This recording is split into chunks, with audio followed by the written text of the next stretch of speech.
नमस्कार दोस्तों, यहाँ पे ईवीएस की क्लास है।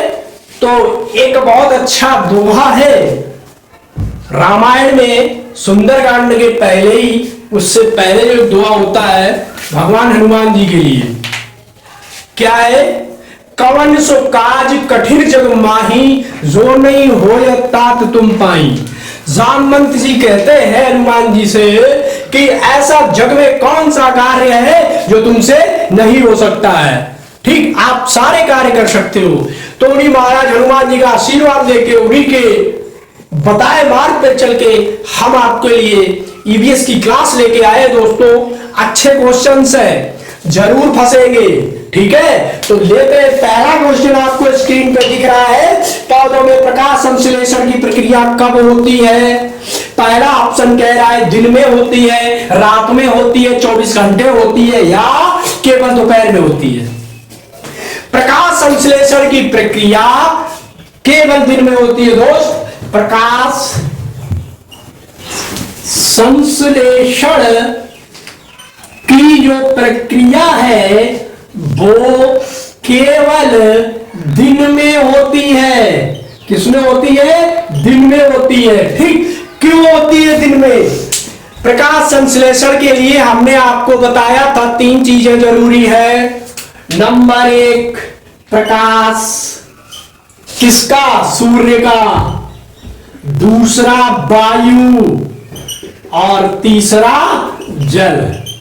ठीक, तो दिन में सूर्य का प्रकाश नहीं मिलता, तो प्रकाश संश्लेषण के लिए ऑप्शन नंबर आपका सही है ए। तो प्रकाश संश्लेषण की कहां होती है? दिन में होती है। आते दूसरे क्वेश्चन की तरफ। निम्न में से कौन सा जीव केवल काला और सफेद रंग ही देख पाता है? ऑप्शन है उल्लू, रैंगून, दोनों, या दोनों में से कोई नहीं। बताओ, फटाफट बताओ। क्वेश्चन दिख रहा है स्क्रीन पे आपके कि कौन सा जो पक्षी है जो क्या दिन में क्या देखता है? ब्लैक एंड व्हाइट जिसे दिखाई देता है, और वो दिन में ही देख पाता है। ठीक है, केवल काला और सफेद। दोस्तों बड़ा सा सिंपल सवाल है। देखो, उल्लू और रैंगून जो होते हैं वो रात्रिचर जीव हैं। रैंगून और उल्लू ये रात्रिचर जीव है। तो जब ये रात में देखते हैं अंधेरे में, तो इन्हें सिर्फ काली और सफेद चीजें दिखाई देती हैं, कलर नहीं दिखाई देते। कलर नहीं दिखाई देते हैं। ठीक, और रात्रिचर को दोस्तों हम क्या बोलते हैं? निशाचर। क्या बोलते हैं? निशाचर बोलते हैं। तो उल्लू कौन है? निशाचर है। रैंगून कौन है? निशाचर है। निशा का मतलब क्या होता है? रात, और चर का मतलब क्या होता है? जो वहां रहने वाला है। तो ऑप्शन नंबर आपका तीसरा सही हो, दूसरा सही हो, हाँ तीसरा सही हो गया। पहला दूसरा यानी दोनों। दोनों जो जीव है जो क्या देखते हैं? ब्लैक एंड व्हाइट देखते हैं। बढ़ते हैं नेक्स्ट क्वेश्चन की तरफ। कुछ जीवों को अवलोकन करने पर पाया गया कि वे समूह में आने वाले जीवों को गंध से पहचान लेते हैं। उनके समूह में आने वाले गंध से पहचान लेते हैं। देखते रहना, सीटेट में आया एक बार, बहुत बढ़िया। आगे कह रहा है कि एक रेशम का कीड़ा होता है। रेशम का कीड़ा जो रेशम का कीड़ा अपनी मादा को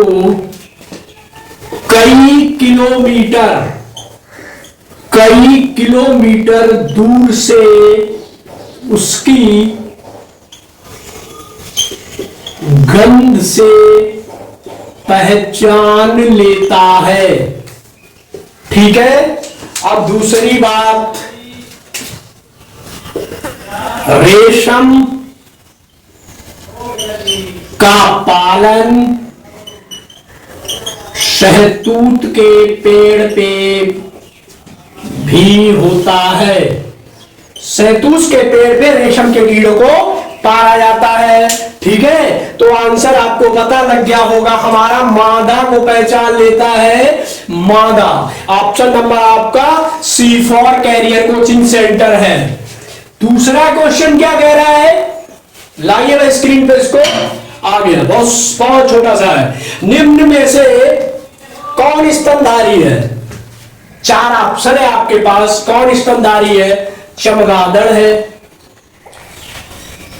दूसरा है व्हेल सील, दूसरा है व्हेल, और तीसरा है सील।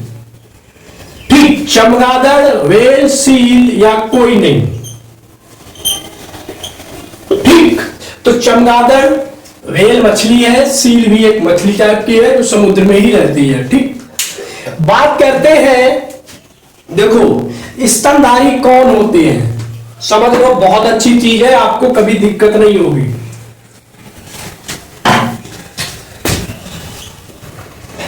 जिन जानवरों के कान होते हैं वे क्या करते हैं, वे बच्चा देते हैं। ठीक, तो जो बच्चा देंगे वो क्या होंगे, स्तनधारी। ठीक, और जिनके कान नहीं होते, जिनके कान नहीं होते वे अंडे देते हैं। ठीक है, जिनके कान नहीं होते वे अंडे देते। अंडे कौन देता है, सांप, चिड़िया, सारी चिड़िया देती है। आपने चूहे के कान होते हैं तो वो क्या देता है, बच्चे देता है। व्हेल के कान होते हैं तो वो क्या देता है, स्तनधारी है और बच्चे देता है। ठीक है, अब सील के भी कान होते हैं, चमगादड़ के भी कान होते हैं, ये तीनों अंडा देते हैं, तो ऑप्शन नंबर डी। ठीक, आते दूसरा क्वेश्चन। एक पक्षी है, वो क्या कर रहा है, एक ही समय में दो अलग अलग चीजों को देखते हैं पक्षी, क्योंकि उनके सिर के दोनों तरफ आंखें होती हैं। निम्न में से कौन, किस पक्षी की आंखें सिर के दोनों तरफ नहीं होती हैं? पहला ऑप्शन मोर कह रहा है, दूसरा उल्लू कह रहा है, तीसरा कौवा, चौथा चील। दोस्तों अधिकतर पक्षियों के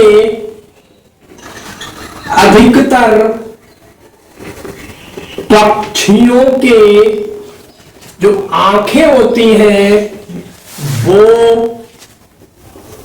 सिर के दोनों तरफ होती है, वो तो दिखते ही है, मतलब कहां होती है, जैसे पंछी है उसके चोंच आगे निकली है तो आंखें इधर से होती हैं। तभी आपने देखा होगा पक्षी देखते रहते ऐसे करके, ऐसे से देखते। ठीक, क्योंकि उन्हें एक साइड में इधर दिख रहा है, फिर उसे इधर का इधर देख लेगा, ऐसे इधर इधर करके गर्दन घुमाते हैं। यहीं पे एक क्वेश्चन में और बता दे रहा हूं कि जो उल्लू के बारे में सोच लो, सीटेट में क्वेश्चन आया था पिछली बार। उल्लू क्या करता है, इसकी आंखें सामने होती हैं। ठीक है, उल्लू तो सबने देखा होगा, आंखें एकदम सामने होती है, बड़ी बड़ी गोल गोल। अगर बड़ा सा उल्लू आ जाए ना, तो बड़ा सा उल्लू पता कितना बड़ा होता है, लगभग इतना बड़ा होता है, और भी बड़ा होता है जो असली उल्लू होता है। हम जो छोटे छोटे देते हैं तो इनको हमारे गांव में या हमारे क्षेत्र में क्या डरपोनिया बोला जाता है, डरपोनिया या भुआ,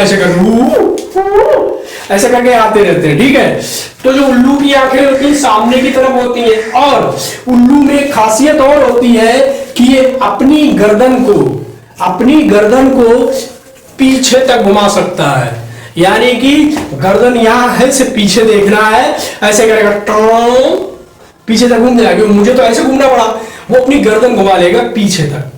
ठीक, ये खासियत उल्लू में होती है कि अपनी गर्दन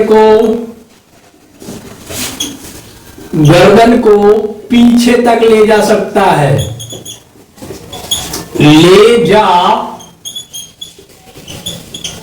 है, ठीक, तो आंसर तो आपको मिल ही गया। हम बात कर रहे हैं उल्लू की, तो उल्लू ऑप्शन नंबर बी पे है, तो बी ऑप्शन आपका सही हो गया। अब आते क्वेश्चन नंबर अगला है हमारे मित्र का है।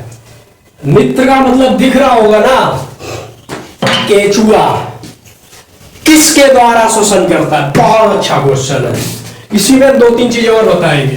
केचुआ किसके द्वारा श्वसन करता है? त्वचा के द्वारा, या नाक या फेफड़े के द्वारा, या गिल के द्वारा, या ट्रेकिया यानी ट्रेकिया के द्वारा। देखो हमारा केचुआ और मेढक और सांप और मछली किसके द्वारा श्वसन करते हैं, हम आपको बताते हैं। केचुए का जो श्वसन अंग होता है वो दोस्तों होती है त्वचा। आंसर ये रहा आपका, केचुआ का श्वसन अंग होता है त्वचा। यानी कि केचुआ तो सबने देखा होगा, इस तरह से होता है, ऐसा छोटा सा सांप जैसा, आगे मुंह होता है उसका, ठीक। तो त्वचा कहां होगी केचुए की? ऊपरी त्वचा होगी हमारी, यहां से वो श्वसन करता है, यहां से सांस लेता है, ठीक। जमीन के ऊपर होता है तब भी, और जब मिट्टी के नीचे चला जाता है तब भी वो वहां से सांस ले लेता है। कहां से? क्योंकि मिट्टी में क्या होती है? नमी होती है, ठीक। मिट्टी में क्या होती है? नमी, और नमी में क्या होगा? पानी। पानी में क्या होगा? ऑक्सीजन। पानी में क्या होती है? ऑक्सीजन होती है। पानी, पानी का सूत्र क्या होता है? H2O। O क्या है? ऑक्सीजन है। H क्या है? हाइड्रोजन है, ठीक। पानी कैसे बना? हाइड्रोजन के 2 परमाणु, ऑक्सीजन का 1 परमाणु मिलकर क्या बन गया? पानी बन गया, ठीक। इसी तरह मछलियां भी, जो मछलियां, चलो बता देता हूं, देखिएगा बड़ा अच्छी चीज है। मनुष्य, कुत्ता या और जानवर फेफड़ों के द्वारा श्वास लेते हैं। सांप या केचुआ, नहीं सांप तो पहला, मछली ये गिल के द्वारा यानी गलफड़ों के द्वारा। गलफड़ों के द्वारा कैसे लेती है?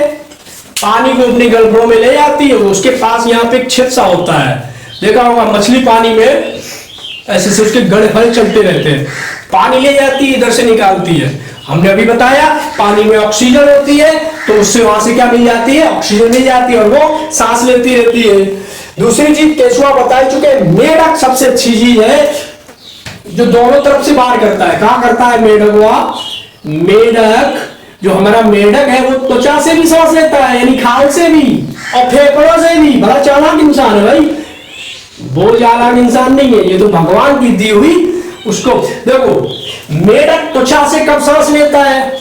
आपने सर्दियों में मेढक, छिपकली, सांप इत्यादि जीव बहुत कम देखे होंगे, ठीक है। तो ये क्या करते हैं,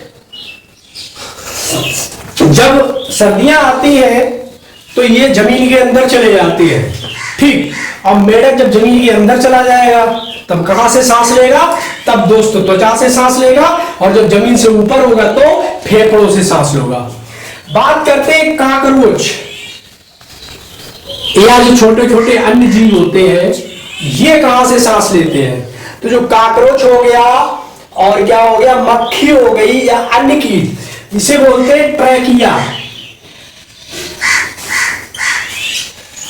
ट्रैकिया होती है इनके शरीर के ऊपर, देखा होगा इनके शरीर के ऊपर ट्रैकिया से लगे होते हैं काकरोच के, तो वो वहां से सांस लेते हैं, ठीक। ट्रैकिया से। अब क्या बचा? मनुष्य, कुत्ता, मछली, मेढक, काकरोच, अन्य जीव हो गया। व्हेल भी फेफड़ों से भी सांस लेता है और नासाद्वार से भी, नासाद्वार या फेफड़े, ठीक है। तो इस क्वेश्चन का आंसर आपको पता चल गया, कहा था हमारा केचुआ महाराज थे। तो केचुआ सांस लेता है किससे? त्वचा से। जीव, पेड़ पौधे और जंतुओं में कौन सी समान प्रक्रियाएं पाई जाती हैं?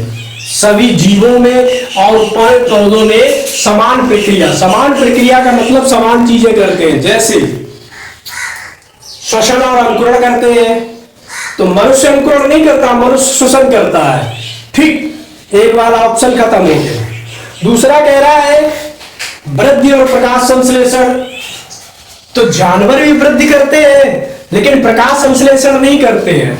जो पौधे होते हैं वही प्रकाश संश्लेषण करते हैं, ठीक। क्योंकि प्रकाश संश्लेषण करने की जो शक्ति है वो सिर्फ पादपों में है। पादप जो हमारे बोले जाते हैं पेड़ पौधे, क्योंकि प्रकाश संश्लेषण एक जटिल प्रक्रिया है जिसमें ये कार्बनिक पदार्थों को तोड़ते हैं, ठीक।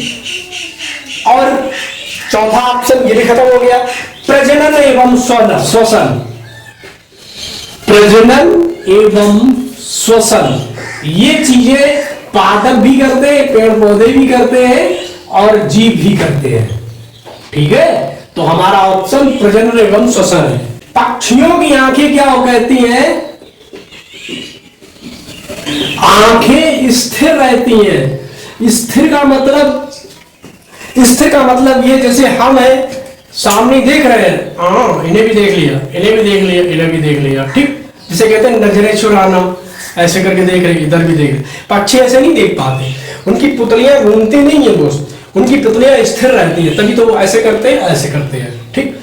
मैना के बारे में क्वेश्चन आया था कि जो हमारी मैना होती है वो झटके के साथ गर्दन को घुमा सकती है। झटका मतलब कड़ा, झटके के साथ एकदम गर्दन को घुमाती है। वो झटके के साथ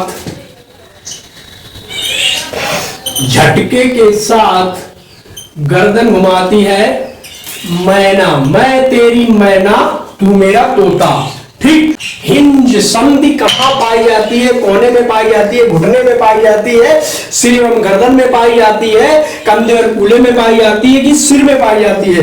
तो हिंज संधि हमारी पाई जाती है कोहनी और घुटने में। कोहनी और घुटना। देखो हिंज संधि का मतलब होता है जो चीज ऊपर से नीचे तक हो, ठीक। जो एकदम क्या हो, सामने ऊपर जा रही, इतनी फोल्ड हो रही है, वो हिंज संधि। घुटना क्या करता है? ऐसे करता है, ये हिंज संधि हो गई, ठीक। अंगद कौन थे? अंगद बाली के पुत्र थे, रामायण के पात्र है, अंगद बाली के पुत्र थे। मैं एक बात बताने जा रहा हूं, देखो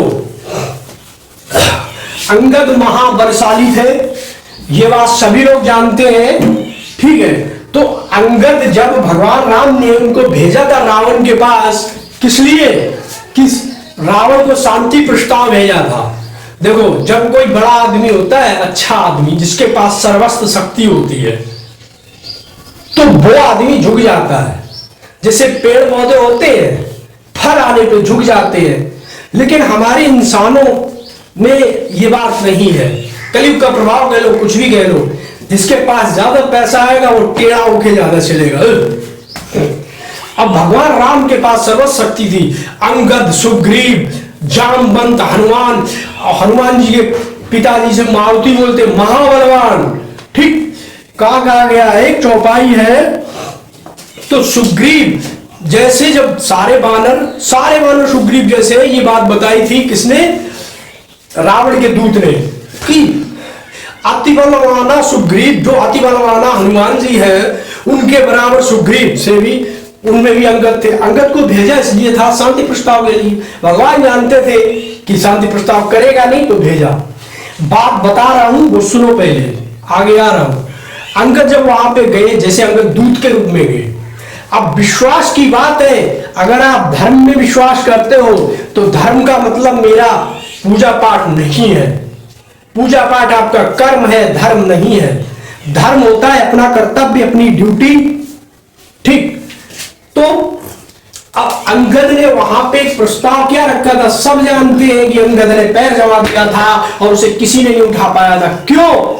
अंगद ने शर्त क्या रखी थी कि अगर जो मेरा पैर इस धरती से उठा देगा, तुम्हारे दरबार में जितने भी महाबली बैठे हुए हैं, जो भी पैर मेरा इस धरती से उठा देगा, तो मैं श्री राम प्रभु की तरफ से आपसे ये कहता हूं कि मैं ऐसे ही वापस चला जाऊंगा और अपनी हार मान लूंगा। आज है किसी दूत में इतनी शक्ति कि किसी के सामने कहते कि मैं हार मान लूंगा, ये मेरा पैर या कोई भी चीज हटा के दिखाओ। क्यों? क्योंकि उनको विश्वास था प्रभु श्री राम में। चौपाई भी थोड़ी बहुत ध्यान आ रही है, जो मम चरण सरसट का, इस तरह से तो ये विश्वास होना चाहिए आपको। आप किसी भी धर्म की पूजा करते हैं, कहां भी रहते हैं, बस विश्वास रखिए और श्रद्धा रखिए, आपका काम सही होता रहेगा। ठीक है दोस्तों, तो वीडियो अगर आपको अच्छी लगी तो जरूर इसको लाइक, सब्सक्राइब और शेयर करते रहिए। धन्यवाद।